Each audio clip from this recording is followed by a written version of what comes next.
Hi everyone. I'm Sarah Hennessy, and for my discussion post, a scenario that I witnessed in regards to a parent with displaying grief. Well, a little backstory.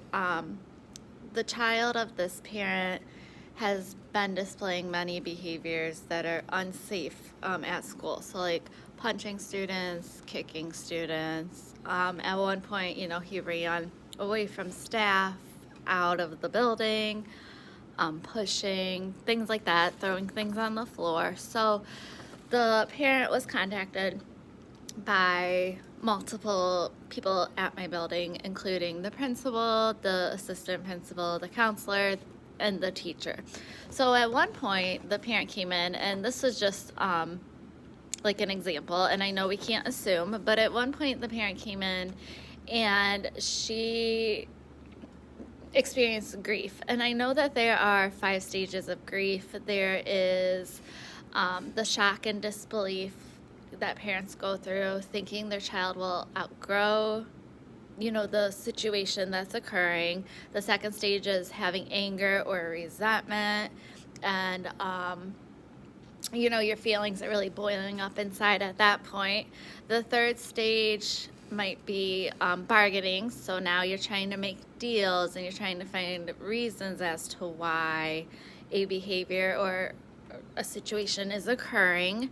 The fourth stage of grief is going through depression or discouragement, and it's kind of like where you withdraw and you don't really respond. You kind of maybe isolate yourself from the situation.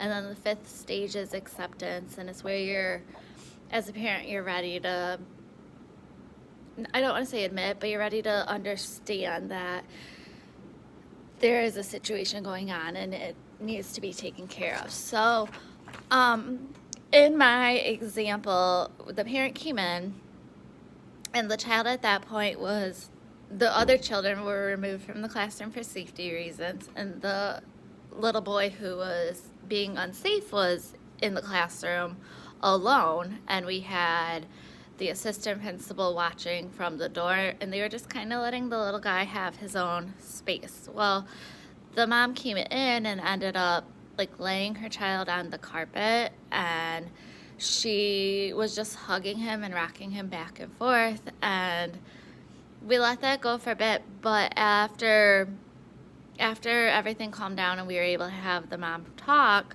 the mom made comments like, he's acting out this way because of family changes, or he's acting out this way because he's bored in the classroom.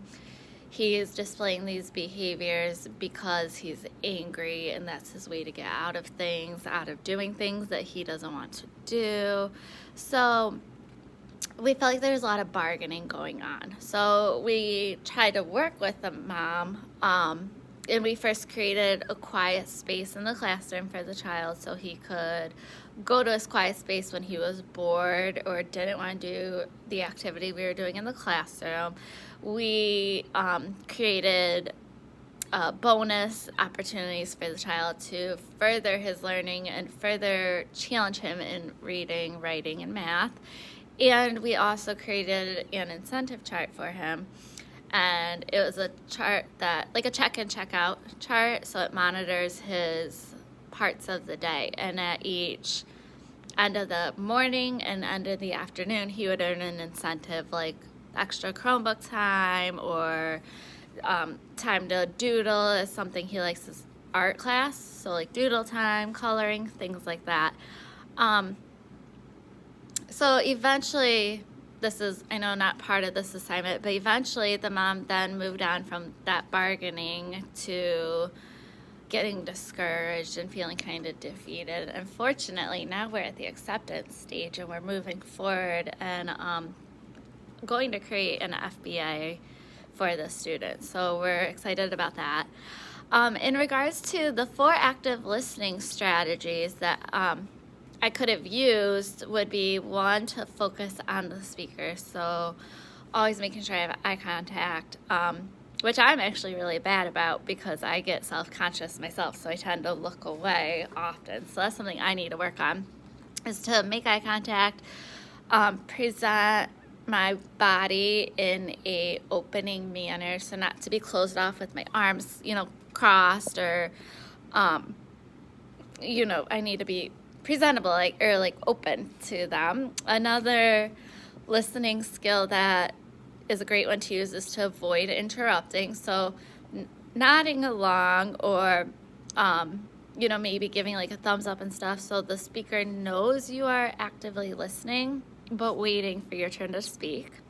And then avoid using any sort of judgment or seeming to appear judgmental. So a lot of times it's suggested to say, when you're reflecting on something the parent has shared, am I correct in stating that you feel, and like rewording what the parent said, like, am I understanding this, or it seems that this, but not saying like you feel this way or you did this. So being more understanding and not as judgmental. And then a fourth active listening strategy is to show interest. So use skills like keeping quiet and allowing the parent to elaborate on their information, or even providing a further understanding of the parent's concerns, kind of validating them. So the final part of our discussion board was to create a conflict resolution or problem solving strategy to collaborate with the parents. And as I said, we've met as a team now, so that includes, we call it our IAT team, and it's our principal, our assistant principal, the psychologist, our counselor, classroom teacher. If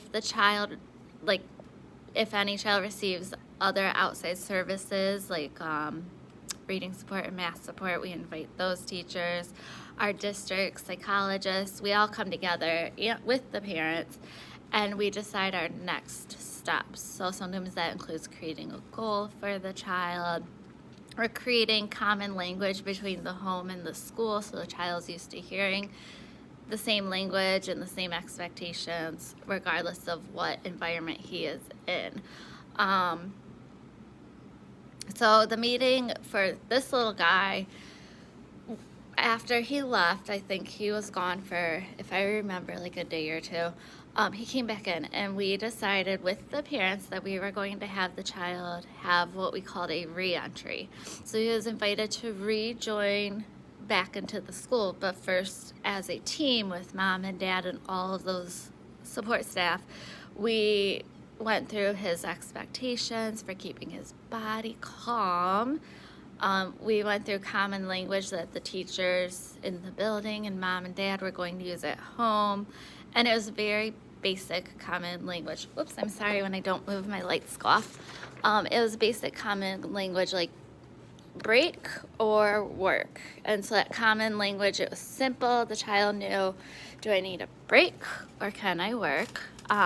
So we did that, and then we ended up discussing steps as to what was going to happen if the child was to be disruptful again. And those next step is how we decided to then go into the FBA. So thank you guys for listening. Sorry I was so chatty. Bye.